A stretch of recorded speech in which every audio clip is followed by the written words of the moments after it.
Perché il gioco è tostato Значи, там до нещо прекинуваме, ако може значи, можем така, и аз можем да можем да се погледам тебе и да погледам тебе, а за това да не биде све с тебе. Окей? Това се чува, така ли? Вика, поведих ти, извини, вика не знае, така ли? Това е точно, това е факт. Секундно се случва. Да, и това извини, важно да се стигнете много. Много важно. Не го видно да се извинава. Ама не си извинил. Така, не трябва. Това трябва да пада. Да се извинуваме. И ще се запиташ, чекай да не съм сгрешил нещо. Кажеш. И молитвата трябва да си хората какво си знае или не знае. Затова е важна. Затова е важна комуникацията. Това е важна комуникацията. Ако от някой усетаме нещо, свестно, несвестно повредил, дали се да кажеш нещо друго, важно е да това си го кажем. Не да кажем, ти има повреди мене, това ми например, тук да кажем, аз се усетих така и така. Не е хубаво, що е. Одека знаеш, другио, нищо минут. Да, отвореност. Що само моите проблеми ли са най-важни от центъра на вниманието? Одека знам другио, що има живот. Склонни сме да осудаме. Склонни сме да осудаме. Ще видиш нещо правонаправено. Да.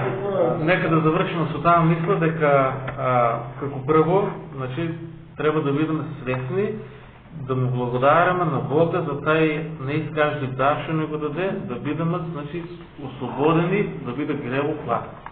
Што можеме да го изповедаме, замисли да немаше пред кој да одеш да потераш прошка грево, да не се беше опасен. Това най-много, што имаме преко Христос победата над грево и како второ, нека това и да го живееме, плодовите на опростувањето од грево да бидат видливи. Со това ќе завршиме, сега да преминеме на молитва, да си кажуваме обично молитвени потреби, защо да се молиме.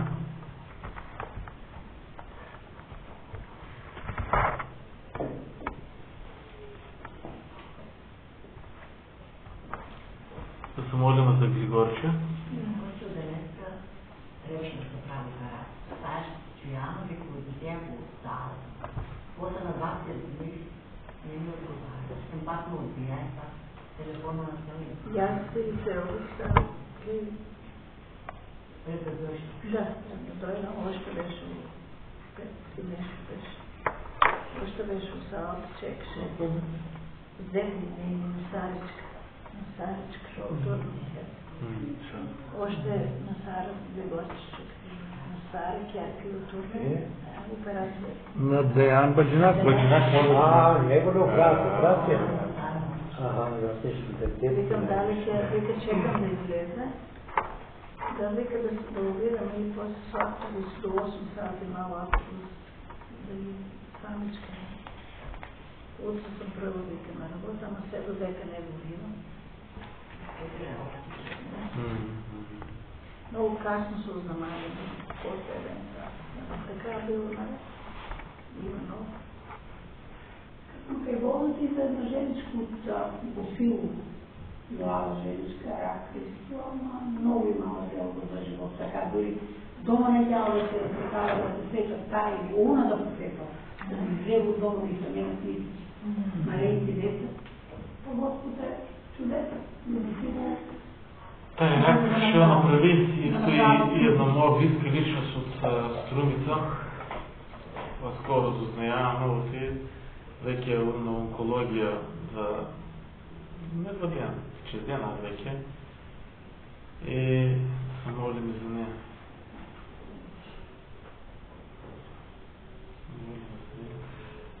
С нощи, кога бяхме соберени, споделија за това, кажа за едно детенце, майка му била от Муртино, леукемия, от Турция трябвало да се прави операция, Никола се вика, се молим за него.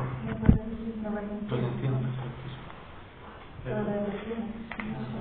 декември. На Добруга брак. На Добруга брак. 2004 години. Сега нашо недавно. Да болното здраво. Сите, ето, да може да се. И помолейте се, тъй ще се моля, помоли се за тази личност, ще е от десната страна. Това ще е въведение вперед, като правило. И да се молим за евангелизацията. В февруари има пак евангелизация с Лила Баловски и групата от Ябълка. Тогава Господи пробудуваме. Да има духово освежуване и пробудуване. И така, преминаме на молитва.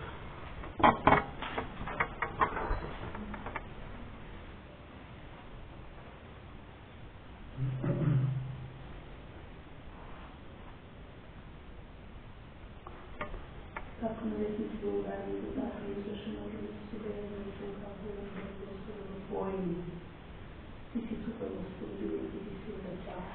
Дай да ти дойде само си на планета, да съм болите, Господи, да се прекрасни, дружбата в Твое име, слава, че ни даваш сите способни откровения, Господи, слава, че си наш водач.